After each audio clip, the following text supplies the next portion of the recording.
comme étant un sentinelle. Ce message s'est adressé à l'homme de Dieu, le prophète Ézéchiel. Ézéchiel fut un prophète de l'Éternel et il était aussi parmi les chefs très intelligents comme les Daniel. Et il était aussi déporté comme les autres. Lorsqu'Israël avait péché contre Dieu, Dieu avait permis que ces gens ici soient déportés. Et là où ils sont partis, et là que Dieu vient dans la vision pour parler à Ézéchiel. Et dans cette vision, Dieu parle à Ézéchiel. Il dit, fils de l'homme, dans ma maison, je te donne comme sentinelle à la communauté d'Israël. Tu écouteras la parole qui sortira de ma bouche et tu les avertiras de ma part. C'est-à-dire, Dieu a établi Ézéchiel comme étant le sentinelle du peuple d'Israël. Parce qu'Israël n'avait plus quelqu'un qui pouvait le garder. La sentinelle, c'est celui qui a comme la tâche principale de veiller pour que le mal n'arrive pas.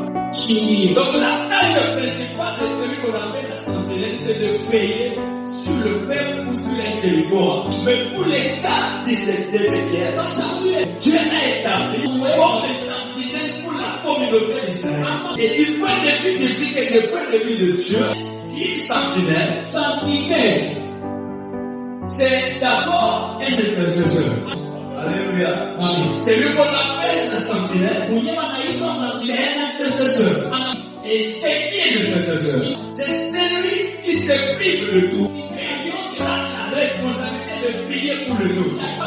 Qui prend le fardeau de prier pour les autres. Cette personne-là, on appelle sentinelle. Aujourd'hui, non. Parce que beaucoup de gens passent des moments difficiles.